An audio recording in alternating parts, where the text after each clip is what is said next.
Assalamualaikum warahmatullahi wabarakatuh. Selamat siang, salam sejahtera untuk kita semua. Kembali kita hadir di Pojok Pustrajat dalam rangka membincangkan dan mensosialisasikan naskah-naskah kebijakan yang telah dikaji, telah diteliti oleh tim peneliti di Pusat Strategi Kebijakan Hukum dan Peradilan Mahkamah Agung.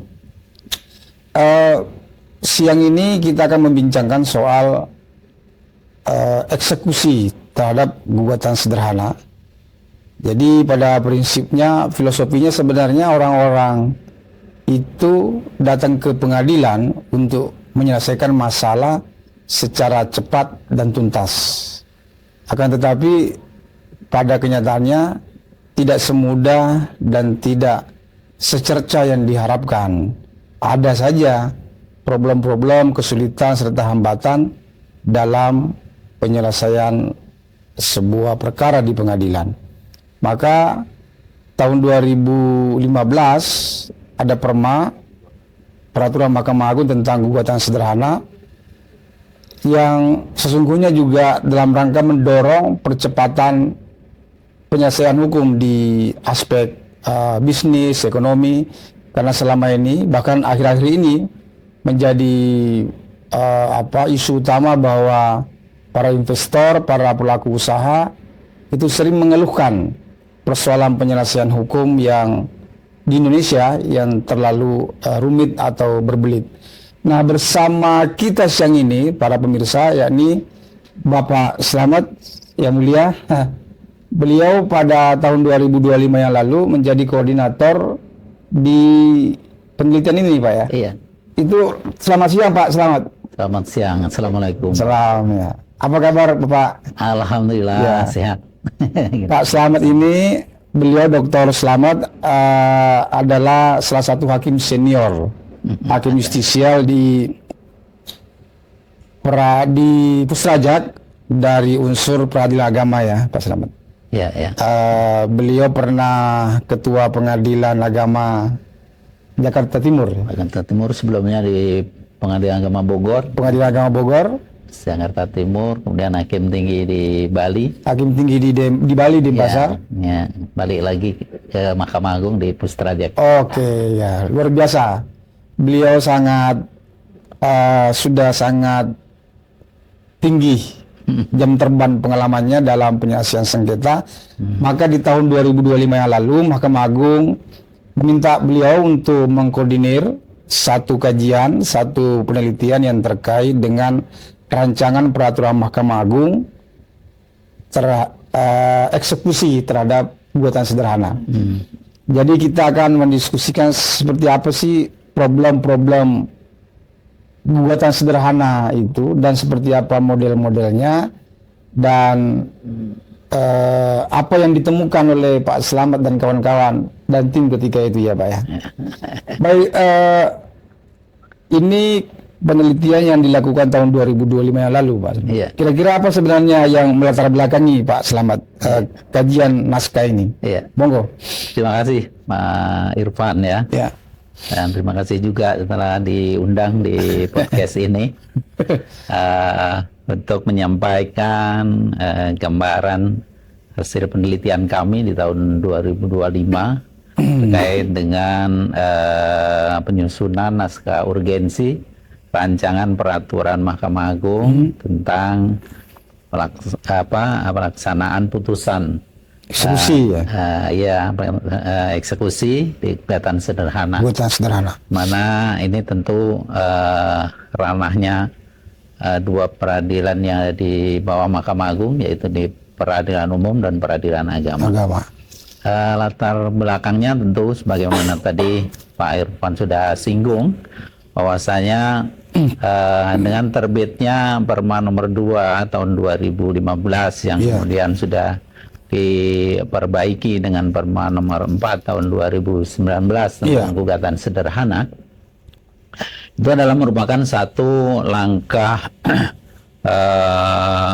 reformasi hukum acara perdata ya, di mana dengan diterbitkannya Perma ini tentu hukum acara perdata terkait dengan gugatan yang nilainya kecil yaitu di bawah 500 juta itu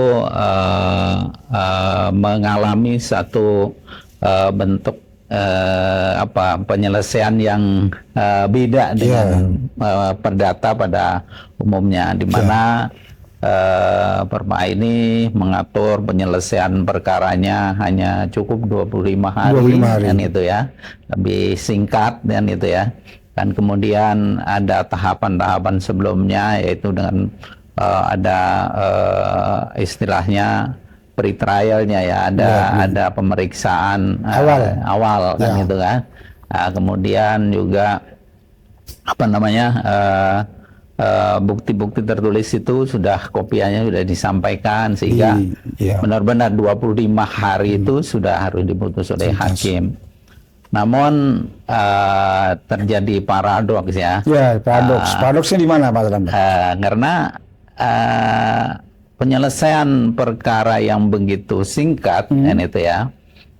Namun pada kenyataannya setelah diputus itu justru para pihak terutama pemenang dari perkara ini mengalami kendala yang cukup serius, luar biasa ya. Karena ini perkaranya cepat diselesaikan tapi kaitan dengan pelaksanaan putusan itu sendiri itu harus menggunakan eksekusi dengan cara yang lama, yaitu bukan lagi eksekusi yang khusus gugatan sederhana kan, tapi perdata pada umumnya yang nilainya tinggi yang tentu ini melalui berbagai proses sehingga tidak singkat lagi. Jadi seolah-olah para pemenang perkara ini atau pihak yang dimenangkan ini tidak segera mendapatkan apa yang dia harapkan dari gugatannya itu. Istilahnya selama ini biasanya dikenal masyarakat itu menang di atas kertas gitu. Itu jadi menang di atas kertas itu. Sehingga mereka tidak merasa tidak mendapatkan keadilan ya. Sedangkan mereka harapannya itu tidak hanya mendapatkan keadilan dalam konteks kecepatan, tapi secara substansinya ya gitu ya, keadilan substansialnya mereka tidak dapatkan dari banyaknya lamanya penyelesaian eksekusinya itu. Apa problem-problem eksekusi atau pelaksanaan putusan yang biasanya muncul dan dihadapi pengadilan ya atau para pihak selama penerapan gugatan sederhana ini Pak Selamat? Seperti apa model-model kesulitannya gitu? Kesulitannya yang pertama terkait dengan tentu prosedurnya yang memakan waktu panjang, kemudian biayanya yang tidak ringan lagi kan gitu kan. Karena kami temui di lapangan itu dari sekian banyak pengadilan negeri dan pengadilan agama itu untuk naksir biayanya saja untuk appraisal lah istilahnya. Appraisal aja satu perkara itu antara 10 sampai 15 juta kan gitu. Sedangkan nominal yang disengketakan itu sangat kecil kan gitu kan. Jadi pernah kami temukan satu kasus case di pengadilan agama Jepara waktu gitu turun ambil data ini data itu ada perkara yang nominalnya hanya 15 juta sementara appraisalnya aja sekitar 15 juta lalu ini akan dapat apa gitu dari eksekusi ini. Ini jadi itu dari segi biaya belum lagi dari segi waktu kan gitu kan. Tadi kalau perkaranya cukup diselesaikan 25 hari, ini rata-rata eksekusi yang biasa itu bahkan sampai 1 tahun belum selesai kan gitu kan. Jadi ini seolah-olah dia sebagai pemenang perkara ini tidak mendapatkan Ya, rasa artinya keadilan. keadilannya tetap terdelay gitu ya. Ya. Ya, penyelesaian yang terdelay adalah juga sebuah kedilaian. Ya. Kalau ketidakadilan, Justice denied. justice Is denied. justice. Artinya Justice denied. apa? Bayangan sederhana 25 hari itu akhirnya juga terkatung-katung Nah, itu. karena eksekusi yang juga tidak tuntas gitu ya. Ya, begitulah. Kalau seperti itu di awal itu seperti apa bayangan para peneliti, para pengkaji itu model eksekusi yang setara, maksudnya satu semangat dengan gugatan sederhana, juga eksekusi sederhana gitu. Iya. Yang berbeda dengan eksekusi reguler lah ya. Ya. Gimana itu? Nah, disinilah makanya kegalauan ini ditangkap oleh pimpinan Mahkamah Agung sehingga pada tahun 2023 akhir itu pada saat kita audien dengan para pimpinan, maka keprihatinan itu muncul kan gitu ya. Bagaimana kalau gugatan sederhana ini juga diatur eksekusinya juga khusus. Dengan eksekusi gugatan sederhana kan gitu ya. Karena selama ini yang digunakan adalah eksekusi sebagaimana perdata yang besar kan gitu kan. Nah, disinilah kemudian kita menggali kan gitu ya, seperti apa kemungkinan yang bisa diterapkan di eksekusi gugatan sederhana ini. Nah itu ya. Jadi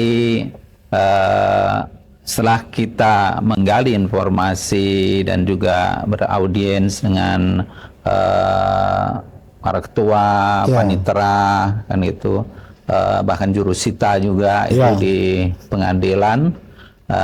Dalam hal ini kami mengambil 2 lokasi pengadilan tinggi, yaitu di Pengadilan Tinggi Semarang. Itu satkernya di Pengadilan Negeri Semarang, kemudian Pengadilan Negeri dan Pengadilan Agama Jepara. Kemudian di Pengadilan Agama Demak. Demak gitu ya. Oh, daerah selatan ya. Ya, utara. Dari utara. Jadi kalau di Pengadilan Tinggi Agama Surabaya, itu kita mengambil sampel di Pengadilan Agama Jember, kemudian Pengadilan Negeri Jember, kemudian Pengadilan Negeri Bondowoso, Situbondo, dan Pengadilan Agamanya juga Bondowoso dan Situbondo juga. Nah, dari sanalah kami menggali kan gitu ya. Jadi kendalanya ada di pertama tentang prosedur eksekusi ini. Tentu tadi yang pertama itu tingginya biaya appraisal. Kemudian lamanya penyelesaian eksekusi ini terkait dengan prosedur yang belum direformasi kan gitu ya. Artinya prosedurnya masih pakai konsep lama ya? Masih konsep lama. Nah, dari situlah kita menyaring kan itu ya. Jadi bahwasanya eksekusi gugatan sederhana ini bisa kok dilaksanakan hanya dengan 2 bulan saja kan gitu ya. Nah, itu ya. Yaitu dengan berbagai inovasi-inovasi seperti apa inovasinya misalnya? Yang ini kemudian kita sampaikan sebagai rekomendasi di tim kepada pimpinan Mahkamah Agung.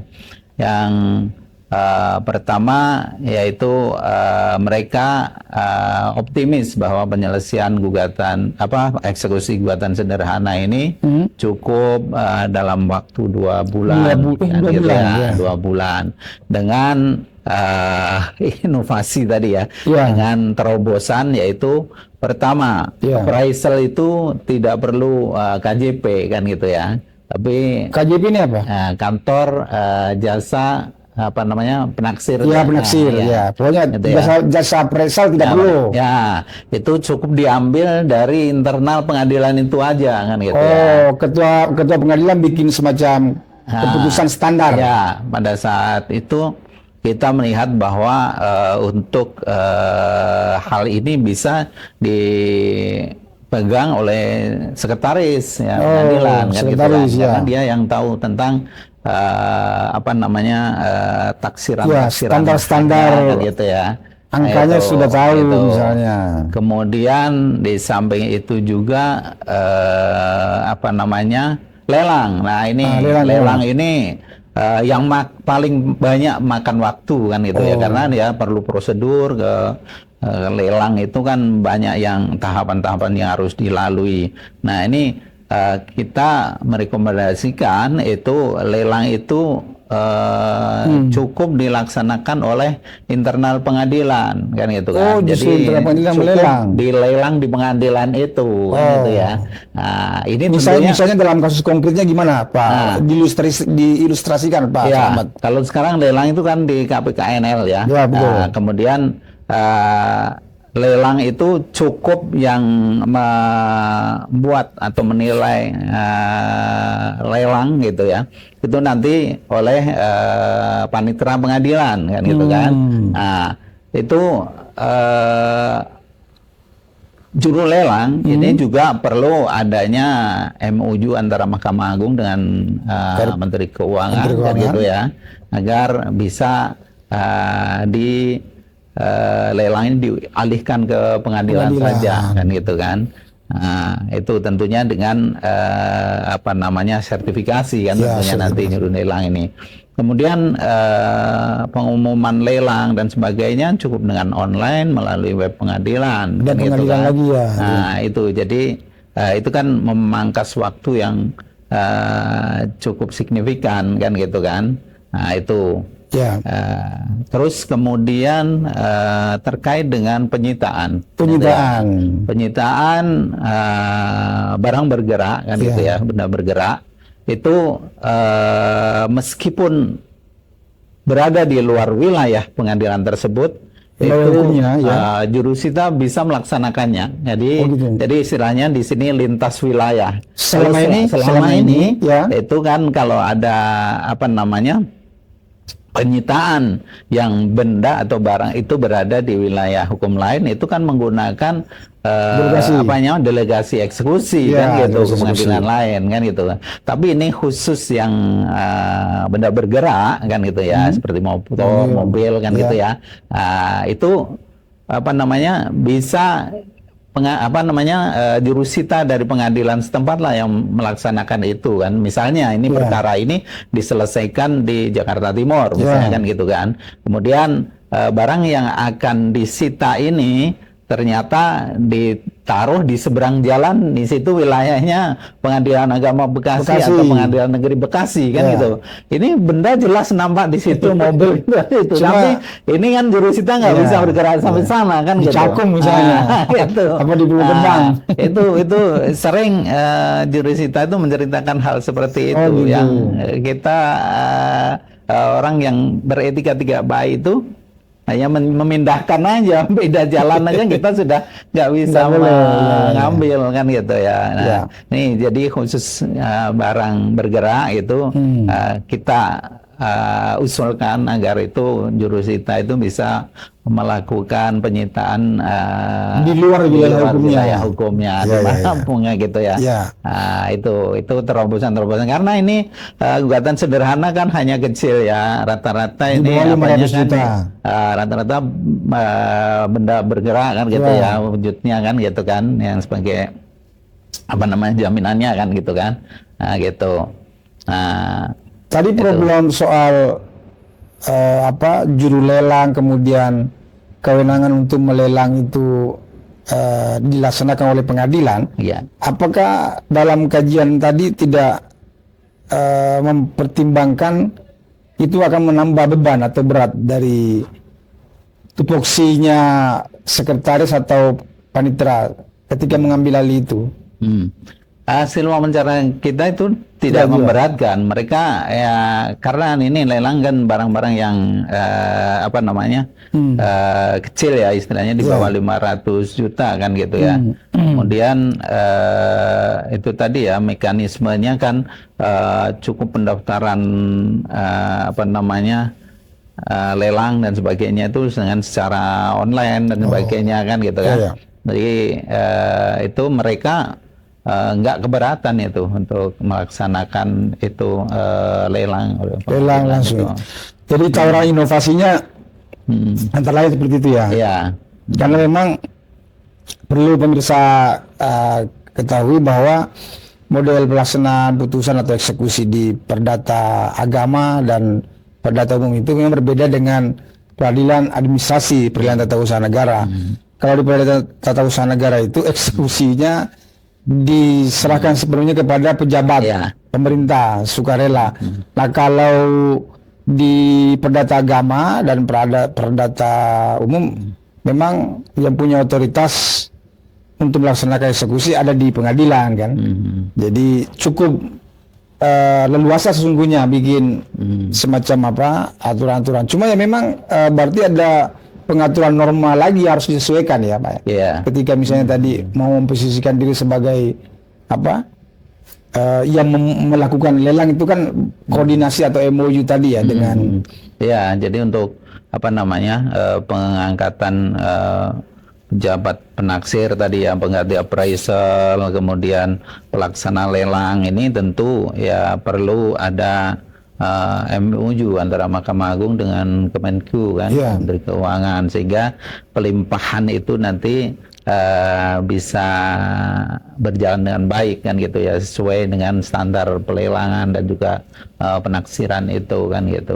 Jadi semacam itu. Kalau yang prosedur, kalau tadi kan misalnya pilihan-pilihan kewenangan yang baru atau tadi termasuk wilayah hukum, apakah ada lagi prosedur lain yang harus dipangkas, misalnya pemberitahuan yang selama ini kalau di gugatan biasa memang lama, apa yang dipotong di situ Pak Selam? Apa yang dipangkas di situ? Selain itu tadi ada ini unmanning yang lebih cepat ya. Jadi unmanning itu kan biasanya kan 7 hari kan gitu ya. Jadi 8 hari kan gitu ya. Jadi ini di gugatan sederhana ini kita usulkan cukup 3 hari kan gitu ya. Jadi untuk peringatan kan, unmanning itu kan sebagai peringatan kan gitu ya. Jadi pihak si tergugat itu dipanggil ke pengadilan oleh ketua untuk diperingatkan bahwa saudara harus memenuhi isi putusan ini kan gitu kan. Biasanya kan ini 8 hari. 8 hari kan gitu. Kalau untuk penyelesaian ini? Untuk ini hanya 3 hari kan gitu kan. Jadi harus dilaksanakan. Kalau tidak ya langsung ya bisa dapat dieksekusi kan gitu kalau kan. Tidak. Gitu. Di lapangan kan mendatangi peradilan agama maupun pengadilan negeri ya. Apakah temuan Pak Slamet dan kawan-kawan ada perbedaan cukup signifikan karakter persoalannya antara pelaksana eksekusi di peradilan negeri maupun di peradilan agama? Sama saja sih ya, karena ini gugatan sederhana itu ya tentu sama ya persyaratannya ya, yang berada di bawah 500 ya. Kalau di pengadilan agama kan berasal dari sengketa ekonomi syariah gitu ya. Kalau di pengadilan umum tentu lebih luas, yaitu perdata secara umum kan gitu ya. Di pada tataran untuk pelaksanaan eksekusinya itu ya sama gitu. Jadi kendala-kendalanya juga kendala yang sama kan gitu. Di kalau kita melihat datanya Pak Irfan data itu tahun 2024 saja ini kan itu gugatan sederhana di peradilan umum itu 1 tahun itu mencapai 11,9 ribu kan itu ya, 11.900-an gitu, 11.900-an kan gitu ya. Hampir 12.000. Hampir 12.000 kan gitu ya. Dan di pengadilan agama itu sekitar 104 ya perkara kan gitu ya. Nah itu diselesaikan secara cepat itu dalam waktu 25 hari itu yang sampai akhir tahun 2024 itu di pengadilan negeri itu udah capaiannya 90%, ya, pengadilan agama itu 92% di pengadilan negeri. Dari 12.000 tadi, kalau di agama? Agama itu 99%, hampir selesai semua itu kan perkara di tahun 2004. Namun untuk sampai ke eksekusi itu hanya kecil itu ya. Jadi eksekusi yang diajukan di pengadilan negeri itu hanya sekitar 2% dari yang diputus gitu ya. Oh, jadi definisi 90% tadi itu putus. Ya. Bukan selesai. Bukan selesai. Kan konsep kita kan mengadili, memutus dan menyelesaikan. Nah, gitu. Jadi 90% tadi itu putus. Belum selesai. Ya. Berarti yang selesai itu baru 2%. itu. Wah, itu baru diajukan ajukan eksekusi kan itu. Kalau agama berapa persen? Kalau agama yang diajukan apa namanya? Dari persentase tadi putus dulu berapa? 99%. 99%. Terus kemudian yang diajukan eksekusi itu hanya sekitar 16, sekian persen. Nah itu. Tapi kan dari 16 dari 102 kan gitu. 102 perkara kan gitu se-Indonesia. Sedangkan di PN tadi kan sampai hampir 12.000 kan gitu. Cuma 2%. Ya, itu yang diajukan sampai ke eksekusi. Menariknya, kenapa seperti itu diajukan eksekusi kok hanya sedikit? Itu. Apakah mereka puas atau seperti apa? Nah, itu yang mau saya tanyakan itu, Pak Sahabat. Ternyata tidak demikian. Orang mengajukan gugatan sederhana ini rata-rata menurut mereka para hakim itu bahwa itu sebagai alat tagih. Alat tagihnya kreditur terhadap debitur karena utangnya mandek misalnya seperti itu kan. Ini kami sudah menang nih. Mereka mengajukan gugatan sederhana nih. Dengan diajukan gugatan itu rata-rata para debitur yang nunggak tadi kan itu memenuhi apa namanya prestasinya karena kan bukan prestasi dia kan karena dengan adanya gugatan nih ya udah rata-rata ada damai di persidangan dan sebagainya. Maksudnya itu menarik harus kita jawab sebenarnya. Kenapa justru persentase permohonan eksekusi itu rendah gitu. Terkait dengan permohonan eksekusi yang rendah itu pertama mereka timbang-timbang dulu kan gitu ya.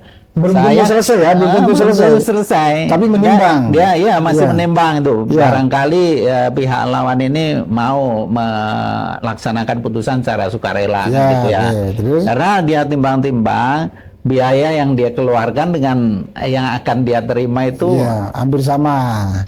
Impas apa enggak ataupun beruntung apa enggak seperti tadi yang saya sampaikan perkara objek perkaranya hanya 15 juta, appraisalnya ada 15 juta, 10 juta, 15 juta. Itu kan mereka pikir waduh ini ya tiwas apa namanya habis biaya aja kan gitu. Oh gitu.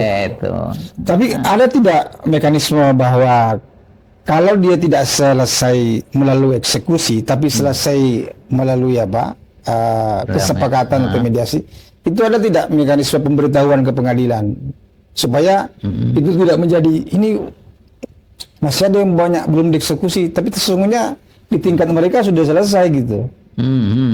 Iya, itu tidak ada pemberitahuan lagi. Kalau ya itu tadi makanya kenapa yang minta dieksekusi itu sangat kecil. Itu karena di antara mereka boleh jadi itu sudah selesai dengan damai kan gitu penyelesaian